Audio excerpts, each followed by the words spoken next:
Sabay-sabay pa rin nating i-enjoy ang masasarap na pagkain sa ating special meal tonight. Ngayon, isi-share naman namin sa inyo ang isang special na recipe na pwede naman ninyong ihanda for gathering ng maraming guests. O kaya, kung mayroon silang pinaplanong cocktail party, hindi kailangan komplikado para maging masarap ang handa. In fact, basta mayroon kang cheese, cracker, at king cup sardines, mayroon ka ng masarap na ihahain sa mga bisita mo. Gaya nitong sardines pate na gagawin natin. So I have here, of course, definitely mayroon tayong king cup sardines. Yan. Alright. Siyempre naman, gusto ko na magkaroon ng variation. Gusto ko na medyo spicy ng konti. Dalawang version ang gagawin ko. Pasok na pasok itong king cup sardines sa pamilya kasi mayroon 6 to 8 pieces of fish per can. Firm and meaty rin ang textures ng fish kaya masarap kainin. At ang maganda dito, affordable ang price niya at $13.75 is RP in supermarkets. Sulit sa laman, sulit sa sarap, kaya ayos talaga ang king cup sardines. Alright, unahin ko muna yung walang chili. Sasalayin ko lang. Alright. And then, ilalagay ko po dito sa aking food processor. Ganyan lang kasimple. If you don't have food processor, pwedeng blender, pwede naman tatanta rin. Kasi easy to prepare itong patin natin kasi it doesn't require complicated cooking procedure. Mix-mix lang, may masarap na dish ka na. Very flexible pa siya kasi you can pair with a lot of bread and crackers, whatever you want, toasted bread or any kind of bread or crackers. Alright. So, ilalagay ko lang po yung aking king cup sardines dito sa ating food processor. That's right. Alright. Doon yung isa naman, ilagay ko lang po rito ulit dahil kasunod na po siya mamaya-maya. Yes, easy to open, easy to prepare. Then, mayroon tayong cheese. Cream cheese, kalahati.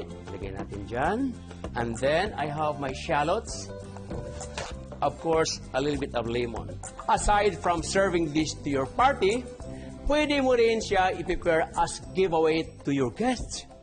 Yung iba naman, they give out as a gift or binibinta nila for business. Sobrang convenient niya ihanda kasi konti lang ang ingredients, madaling gawin at madali mo makita sa supermarket yung kailangan mo.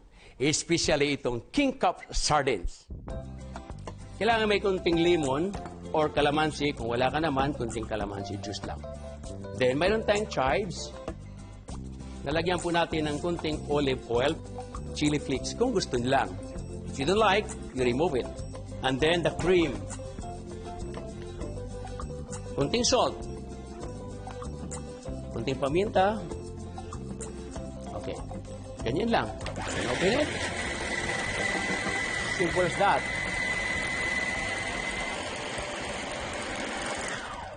So, no need to cook, no?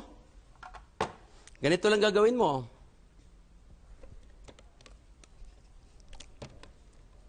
Ayan na. Okay na po.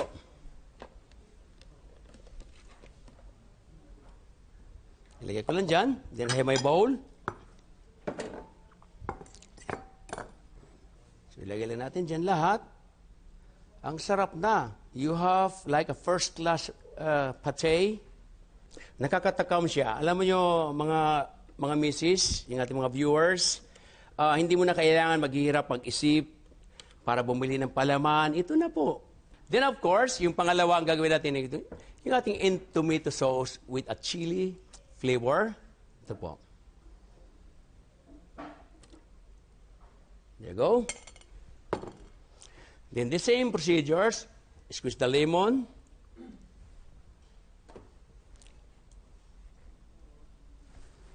And then the cheese. Wala ka namang gagawin kundi hahalo mo lang lahat eh. If you have shallots, you can use naman red onion or white onion. It's up to you. Pwede naman po. Then this one is the chives. Ilagay natin ang ating cream. All-purpose cream. The olive oil. lastly, talagang if you love hot, super hot, lagyan mo ng chili flakes or any kind of chili, even labuyo or green chili. You can chop it, you can puree. Well, it's up to your desire, you know. Okay, so a little bit of salt, pepper. Kasi husband and wife yan. White pepper, black pepper, and salt. Husband and wife. All right. Simple as that. There you go. So, ganun lang kadali, no? Dalawa na yung aking pate. So, dali-dali lang. If you have toasted bread, any kind of bread, I have to place it in my lalagyan. I have a little small parsley just on the top.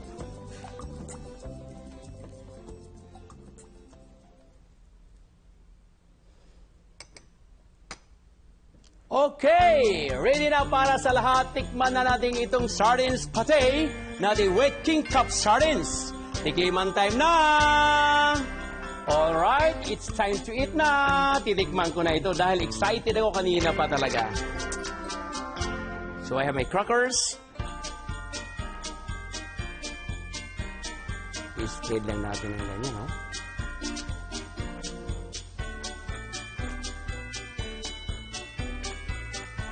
Ang sarap, mild hot, ma-appreciate mo dahil nag-spread yung sardines, King Cup sardines natin. Smooth, ang sarap ng lasa, andon lahat. Ito na talagang idol ko, King Cup sardines. Grabe. Gawin espesyal ang susunod na handaan ninyo with this yummy sardines pate made with King Cup sardines. Sulit sa laman, sulit sa sarap, ayos! Tutok lang dahil patuloy pa namin kayong bubusugin ngayong gabi. Dito lang yan sa Idol sa Kusina!